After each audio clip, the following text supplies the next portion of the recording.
दोस्तों 15 अगस्त 2026 को लाल किले से दिए गए प्रधानमंत्री के संबोधन को अगर सिर्फ एक स्वतंत्रता दिवस का भाषण मान लिया जाए तो शायद हम उसके सबसे बड़े संदेश को समझ ही नहीं पाएंगे, क्योंकि पिछले एक दशक में भारत के रक्षा क्षेत्र में जो बदलाव आया है वो केवल बजट बढ़ने या कुछ नए हथियार शामिल होने की कहानी नहीं है, बल्कि ये उस सोच के बदलने की कहानी है जिसमें भारत अब दुनिया से हथियार खरीदने वाले देश की भूमिका से निकलकर खुद एक बड़े डिफेंस मैन्युफैक्चरिंग और एक्सपोर्ट हब बनने की दिशा में बढ़ रहा है। कभी भारत को अपनी सुरक्षा जरूरतों के लिए विदेशी कंपनियों पर भारी निर्भरता रखनी पड़ती थी, लेकिन आज स्वदेशी मिसाइलों, रडार, ड्रोन, युद्धपोतों, आर्टिलरी सिस्टम और इलेक्ट्रॉनिक वॉरफेयर तकनीकों पर लगातार काम हो रहा है। इसी बदलाव का सबसे बड़ा संकेत रक्षा उत्पादन और निर्यात में दिखाई देता है। सरकार के आंकड़ों के अनुसार 2013 से 14 में भारत का रक्षा निर्यात कुछ 100 करोड़ रुपए के स्तर पर था, जबकि हाल के वर्षों में ये हजारों करोड़ रुपए तक पहुंच चुका है। यानी भारत ने सिर्फ हथियार बनाना शुरू नहीं किया, बल्कि उन्हें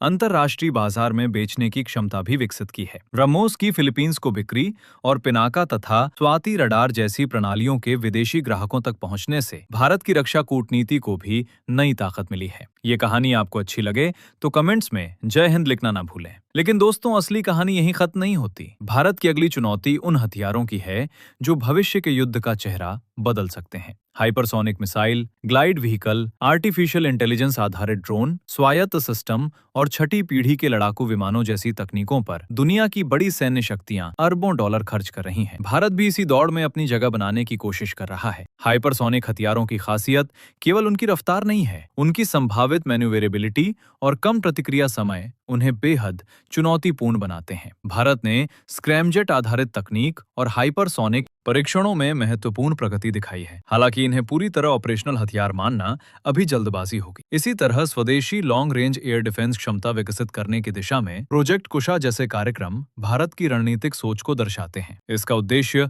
अलग अलग दूरी पर आने वाले हवाई खतरों के खिलाफ बहुस्तरीय सुरक्षा तैयार करना है। यानी भारत केवल हमला करने वाली मिसाइलें नहीं बना रहा, बल्कि अपने एयर स्पेस को सुरक्षित रखने के लिए भी एक व्यापक नेटवर्क तैयार कर रहा है। और दोस्तों, इस पूरी तस्वीर में सबसे बड़ा बदलाव शायद मिसाइल या टैंक नहीं, बल्कि युवा वैज्ञानिकों और स्टार्टअप्स की बढ़ती भागीदारी है। आईडेक्स, टेक्नोलॉजी डेवलपमेंट फंड और निजी उद्योगों के लिए खुली रक्षा अनुसंधान सुविधाओं ने छोटे उद्यमों और इंजीनियरों को सैन्य तकनीक विकसित करने का रास्ता दिया है। आज ड्रोन, एआई, सेंसर, साइबर सुरक्षा और रोबोटिक्स जैसे क्षेत्रों में काम करने वाले स्टार्टअप भारत की भविष्य की सैन्य क्षमता का हिस्सा बन रहे हैं। यही वजह है कि भारत का रक्षा मॉडल धीरे धीरे सरकारी कारखानों से निकलकर सरकार, निजी उद्योग, स्टार्टअप और विश्वविद्यालयों के एक बड़े नेटवर्क में बदल रहा है। दोस्तों, यही वो परिवर्तन है जो आने वाले वर्षों में भारत की रणनीतिक ताकत को नई दिशा दे सकता है। लेकिन सवाल अब यह है कि अगर भारत की रक्षा तकनीक इतनी तेजी से बदल रही है तो इसका सबसे बड़ा रणनीतिक असर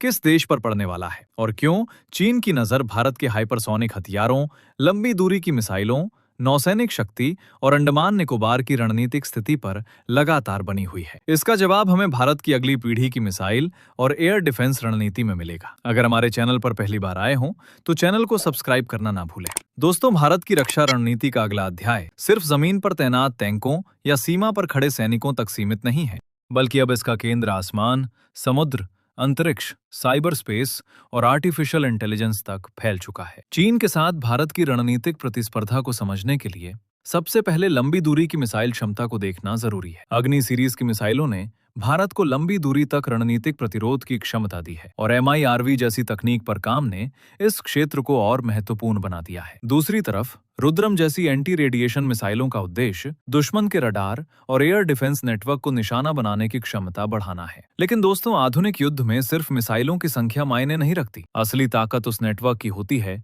जो sensor, radar, command system, fighter jet और मिसाइलों को एक दूसरे से जोड़कर वास्तविक समय में निर्णय लेने में मदद करता है। भारत इसी दिशा में नेटवर्क सेंट्रिक युद्ध क्षमता को मजबूत कर रहा है। अब जरा समुद्र की तरफ देखिए। हिंद महासागर में भारत की भौगोलिक स्थिति उसे एक असाधारण रणनीतिक लाभ देती है। अंडमान और निकोबार द्वीप समूह मलक्का जलडमरू मध्य के करीब स्थित है, जो एशिया के सबसे महत्वपूर्ण समुद्री व्यापार मार्गों में से एक है। चीन की ऊर्जा और व्यापार आपूर्ति का बड़ा हिस्सा हिंद महासागर से होकर गुजरता है। इसलिए इस क्षेत्र में भारत की नौसैनिक निगरानी और सैन्य मौजूदगी बीजिंग के रणनीतिक गणित में महत्वपूर्ण भूमिका निभाती है। हालांकि ये कहना कि भारत अकेले मलक्का जलडमरू मध्य को कभी भी बंद कर सकता है अत्यधिक सरलीकरण होगा, लेकिन इतना निश्चित है कि भारत की समुद्री स्थिति चीन के लिए एक महत्वपूर्ण रणनीतिक कारक है। इसी वजह से भारत लगातार स्वदेशी युद्धपोतों, पनडुब्बियों, समुद्री निगरानी विमानों और लंबी दूरी के हथियारों की क्षमता बढ़ा रहा है। अब दोस्तों, इस पूरी रणनीति का तीसरा और शायद सबसे तेजी से बदलता हुआ हिस्सा है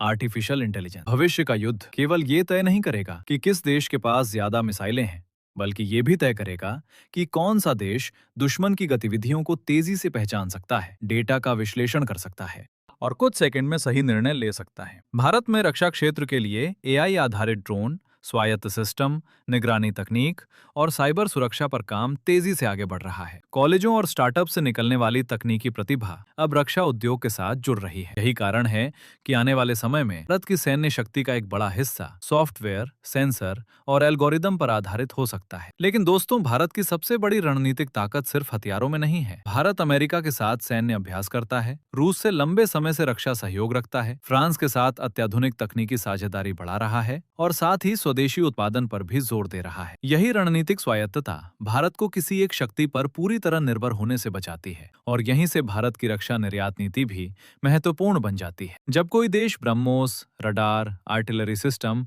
या दूसरे रक्षा उपकरण दूसरे देशों को उपलब्ध कराता है, तो वो केवल पैसा नहीं कमाता, बल्कि अपने रणनीतिक संबंध भी मजबूत करता है। फिलीपींस को ब्रह्मोस की बिक्री इसका एक प्रमुख उदाहरण है। भारत धीरे धीरे ऐसे देशों के लिए विकल्प बनना चाहता है जो विश्वसनीय, अपेक्षाकृत किफायती और राजनीतिक रूप से भरोसेमंद रक्षा साझेदार तलाश रहे हैं।